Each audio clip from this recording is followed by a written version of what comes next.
"Get off my land or I'll shoot." Those were the very first words I heard from her, Linda, the self-proclaimed queen of the Hillstone Lakes HOA. I had barely stepped out of my truck to check the back fence on my 150-year-old family ranch when I saw her standing there. She wasn't alone, either. Behind her stood a man in a polo shirt holding a clipboard and a woman with a camera phone pointed right at me like they were filming an episode of some reality show. But it was Linda who had my full attention, mostly because of the silver pistol she was waving in the air like she was about to duel me at high noon. "Ma'am," I said slowly, hands raised halfway, "I think you're a little confused." "You're trespassing," she snapped. "This property is now under the management of the Hillstone Lakes HOA. Your structure is in violation, your fencing is non-compliant, and your livestock smells are a public nuisance. This is your final notice. Join the HOA, pay your dues, or get out." Now, I'm not easily rattled. I've been through tornadoes, cattle stampedes, and a rattlesnake bite in my own barn. But this woman, standing on my land, threatening me with a firearm like I was the criminal, had me stunned into silence for a few seconds. Then I finally spoke. "Lady, my great-great-grandfather settled this land in 1875. The ranch house was built from lumber hauled in by wagon. I've got land records going back to the Lincoln era.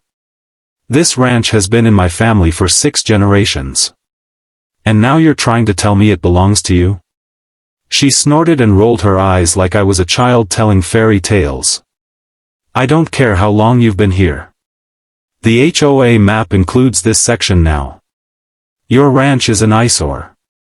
This community has standards." She turned, motioned to her 2 sidekicks, and walked back toward a gold-trimmed golf cart parked just beyond the fence line. Her last words before driving off were chilling. "You've got 24 hours." I stood there, stunned, staring at the dust trail her cart left behind. The whole encounter felt like a fever dream, like I had walked into some kind of twilight zone where the rules of property ownership didn't matter, and some suburban tyrant in designer sunglasses could declare war on a ranch just because it didn't match her gated community aesthetic. But let me rewind for a second. You see, for over a century, my family's ranch sat peacefully on the edge of the county line. When I was a boy, the only thing around us were fields, forests, and the occasional road crew laying down 2-lane asphalt. But things changed fast after the tech boom hit nearby cities. Rich developers came in, bought up everything they could find, and turned empty land into million-dollar home subdivisions with shiny gates and signs that said things like Whispering Pines or Hillstone Lakes. They even added fake lakes. That's how you know it's fancy. At first, I didn't mind. They built their playgrounds, I minded my cattle. They had their yoga meetups and potluck brunches while I mended fences and hauled hay bales. We lived in 2 different worlds, and that was just fine by me. But over the last year, I noticed something strange. The HOA had started pushing their borders. They expanded the community boundary further and further, started posting signs on roads they didn't build, and even sent a couple of letters addressed to ranch resident. I ignored them, of course. My property wasn't for sale, wasn't in their plan, and wasn't up for debate. But Linda? She didn't like to be ignored. I learned her name a few months back when I overheard her yelling at one of her neighbors for having unapproved wind chimes. Apparently, the sound of wind wasn't allowed after 7 p.m. in Hillstone Lakes. I had laughed at the time. Now I wasn't laughing. That evening, I called the sheriff to report the incident. Not because I wanted Linda arrested, but because she'd pointed a weapon at me, and that wasn't something I could take lightly. But when the sheriff arrived, I got the feeling he already knew her. He acted uncomfortable, shifting from one boot to the other, and finally said, "You know, it's probably best if you just talk it out with the HOA, settle things peacefully." "I'm not part of the HOA," I said through gritted teeth. He shrugged. "Well, they think you are now." "Based on what? Fantasy maps?" He looked away. Look, I don't want to get caught in the middle of a land dispute. Maybe talk to a lawyer. And just like that, he left. I couldn't believe it. The law didn't want to touch this. The HOA was acting like the mafia with name tags, and I was just supposed to roll over and join them? That's not how I was raised. My grandfather used to say, a man who won't fight for his land doesn't deserve it. That echoed in my head as I stood on my porch watching the sunset cast orange across the hills. The next morning, I walked the property line. Sure enough, little plastic HOA markers had been staked along my fence line, probably done overnight. I kicked one of them over and it snapped in half. Plastic junk. Just like their fake lakes. Then I saw it, a piece of paper duct taped to my gate. It read, "Final warning, non-compliant property. Hillstone Lakes HOA regulation violation. Deadline, 24 hours to remedy or vacate. Failure to comply will result in legal and enforcement action." Legal action? Enforcement? Like what, more threats with guns? That's when I knew, this wasn't going away on its own. These people weren't just delusional. They were dangerous. And if I didn't act fast, they'd try to make my life a living hell. Linda clearly thought I was just some backwoods rancher with no legal knowledge and no money to fight back. But Linda had just poked the wrong bear. Because what she didn't know was, this bear had claws. And I was just getting started. I barely slept that night. Every creak of the windmill outside or distant coyote howl made me sit up straight, checking the windows.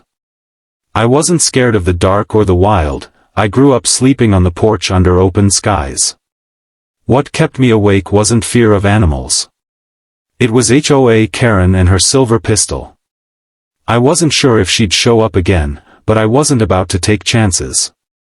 I stayed up until morning, went into the old barn, and dusted off the safe my grandfather had bolted to the floor.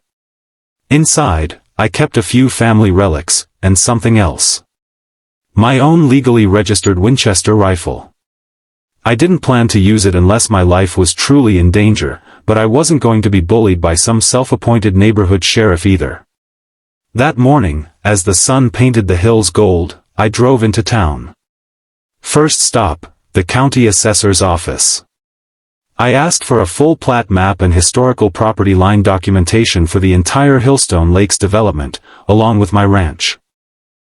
The lady behind the counter gave me a raised eyebrow but printed it out. And there it was in black and white.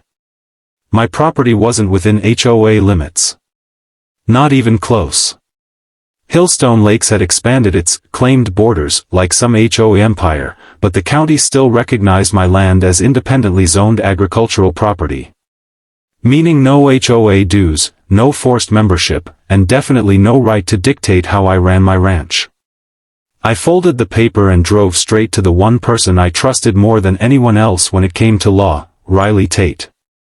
She grew up on a goat farm 3 counties over and graduated top of her law school class. She wore boots to court and didn't take nonsense from anyone. She was also one of the few lawyers who actually understood land rights and real estate law in rural areas like ours. When I walked into her office and explained the situation, she sat back in her chair, arms crossed, and listened without interrupting. I handed her the plat map, the HOA letter duct taped to my gate, and told her about Linda and her pistol. When I finished, Riley let out a sharp whistle. "She pointed a gun at you?" she asked. I nodded. "And the sheriff did nothing?" I nodded again. She picked up the HOA letter, read it carefully, then looked at me with a slow-building grin. "Well, she messed with the wrong cowboy." That's what I needed to hear. Riley got to work fast. Within an hour, she pulled up the Hillstone Lakes HOA bylaws, their founding documents, public records, and financial disclosures. Turns out, they weren't just overstepping, they were leaking money. Badly. Their budget reports showed fines being used for security measures, executive events, and beautification expenses. In simple English, HOA Karen was living large on other people's money. The subdivision's developers had sold off their interests years ago, leaving the HOA under member control. But instead of electing a proper board, Linda had quietly absorbed voting power by threatening other residents with fines and rule violations, until they either moved away or left the board. It was a dictatorship disguised as a community. But that wasn't even the best part. Riley leaned over her desk and showed me a document from the Secretary of State's business filings. Turns out, Hillstone Lakes HOA wasn't directly managing itself. It was technically a community trust owned by a holding company, Hillstone Lakes Development Corp. And that company? Up for sale. Apparently, the original developer had gone bankrupt, and the rights to the HOA were passed down through corporate shell companies until they landed in the lap of a firm looking to offload it cheap. HOA Karen had no clue. She was out here playing queen while the kingdom was about to be auctioned off. I couldn't believe what I was hearing. Let me get this straight, I said, leaning forward. If I buy that company, I own the HOA? Riley grinned. You wouldn't just own the HOA. You'd own the structure it sits on. The policies. The board. The voting power. You'd own her job. I leaned back in the chair, staring at the ceiling. Linda threatened to kick me off my own land. She tried to treat me like a pest to be exterminated. She didn't know anything about who I was, what I stood for, or how far I'd go to protect my family's legacy. And now, thanks to her greed and arrogance, I had the chance to flip the entire situation. I made the call that afternoon to a buddy of mine named Cole, who ran a rural real estate investment firm. I explained the setup, the dirt cheap price, the mismanaged HOA, and the potential payoff, not just for me, but for all the people who lived under her reign of nonsense. Let me guess, Cole said with a chuckle. She fined someone for having Christmas lights up in January. Almost, I replied. Wind chimes. And she pulled a gun on me. That did it. Cole got the team rolling. We arranged a private offer to purchase the holding company. Riley handled the legal side, drawing up the acquisition paperwork and making sure every I was dotted and every T was crossed. I didn't want any loopholes, just total, bulletproof ownership. Within 2 weeks, it was done. Signed, sealed, notarized, filed. I was the majority shareholder of Hillstone Lakes Development Corp., the legal owner of the HOA. I didn't tell anyone. Not yet. I wanted to make sure everything was in place. Riley made sure the board was notified of an emergency meeting per their bylaws. The only people who showed up were 3 board members, and Linda, of course, decked out in a navy pantsuit and a pin that said President. She looked smug. Until I walked in. She blinked. What are you doing here? Attending the meeting, I replied coolly, walking straight to the head of the table. As the new majority owner of this HOA, I believe I'm entitled to speak. Her face turned from pink to red to purple. What the hell are you talking about?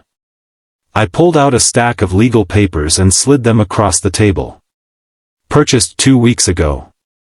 Legally processed, recorded, and filed. I own the holding company that manages the HOA. As of today, I'm in charge. The room went dead silent. Linda looked like someone had just told her the world was flat. Her mouth opened, but no words came out. The other board members looked between her and me, unsure of what to do. I believe the first item on the agenda, I said, is personnel changes. Linda stood up so fast her chair toppled over behind her. You can't do this, she shrieked. I've worked for this community for 10 years.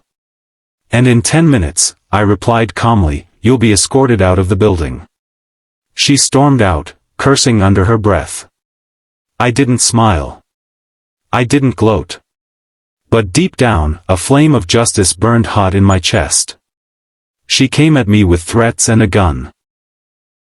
I came back with law and ownership. Game on. Linda never came back to that meeting. After she stormed out, huffing like a steam engine with a personal vendetta, the remaining 3 HOA board members sat in stunned silence.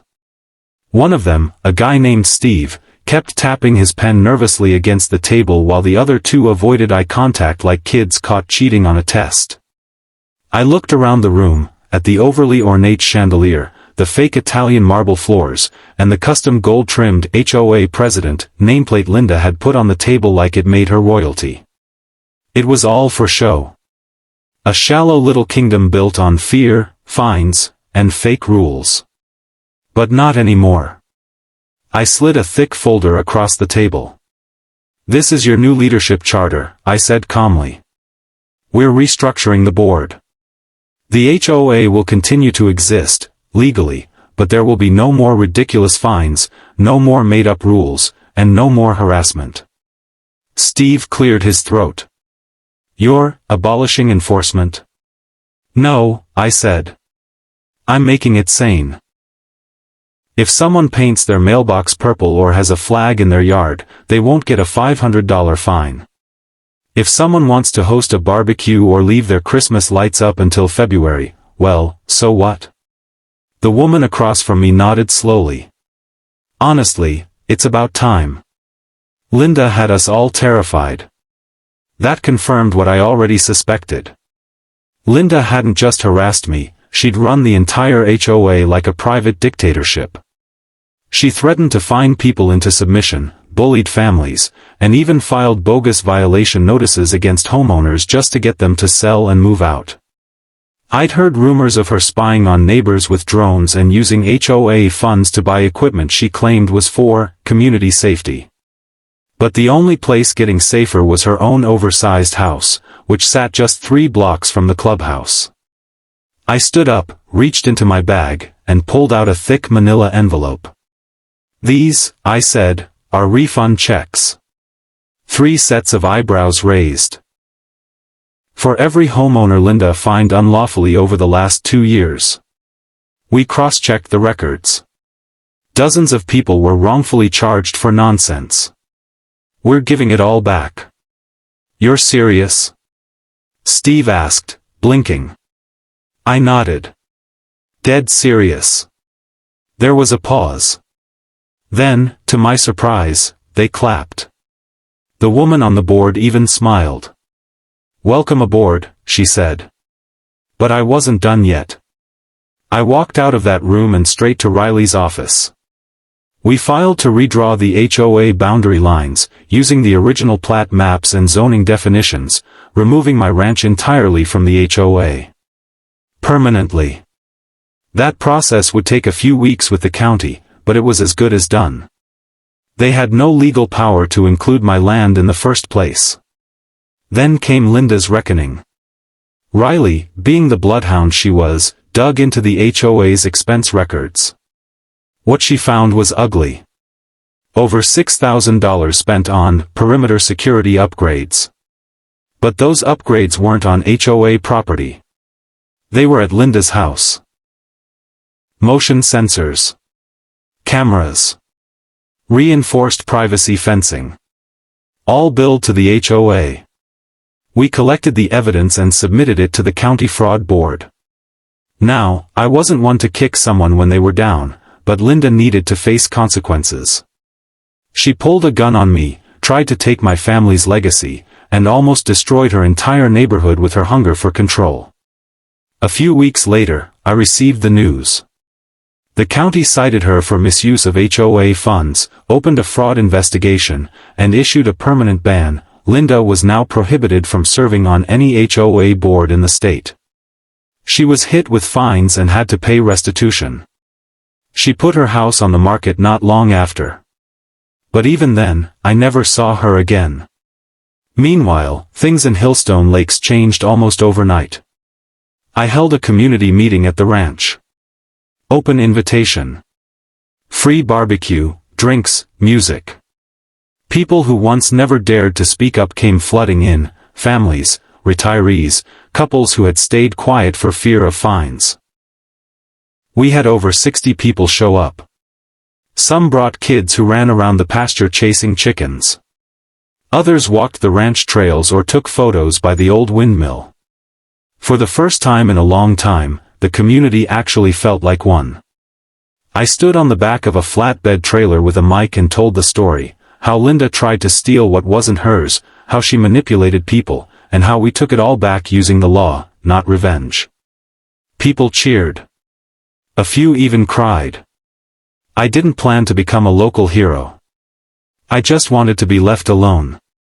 But the truth is, standing up for yourself sometimes means standing up for others too. A week later, I renamed the HOA under its new board, Freedom Hills Community Association, with the mission of zero harassment, zero politics, and total transparency. The HOA wasn't abolished, but it was transformed.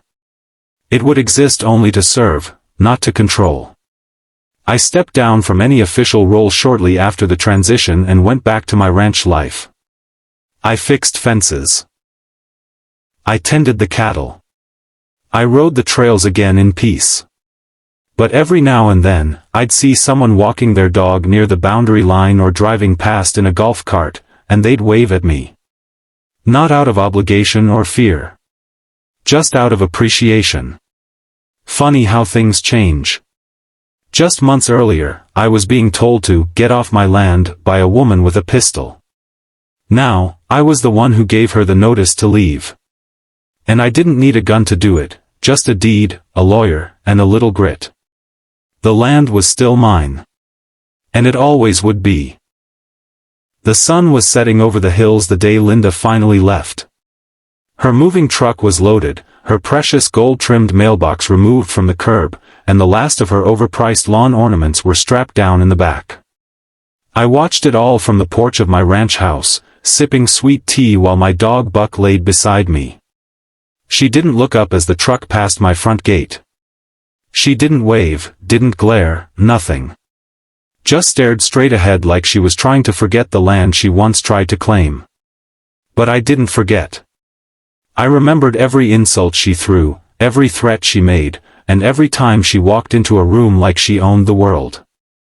Except now, the world she used to rule had closed the door on her, for good. After Linda's exit, the HOA truly transformed. No more surprise fines. No more letters threatening to report your lawn height. No more spying, stalking, or HOA henchmen driving around with clipboards measuring people's fences. The people of Hillstone Lake started smiling again. They put up porch swings, flags, wind chimes, and even decorated for holidays like they actually enjoyed living there. Families told me they finally felt free in their own homes. There was a couple, Mike and Sarah, who said they'd been planning to sell their house just to escape the HOA harassment. Linda had fined them for hanging string lights in their backyard for a birthday party. A birthday party. After the takeover, they told me they canceled their moving plans. Thanks to you, Sarah said, we can stay where we raised our kids. That hit me hard. Because when I first decided to fight back, it was just about defending my family's ranch. I wasn't trying to save a neighborhood or take down a tyrant. I just wanted to be left alone. But I learned something along the way: bullies don't stop with one victim. They grow bolder. They go after anyone they think can't or won't push back. So someone has to push first.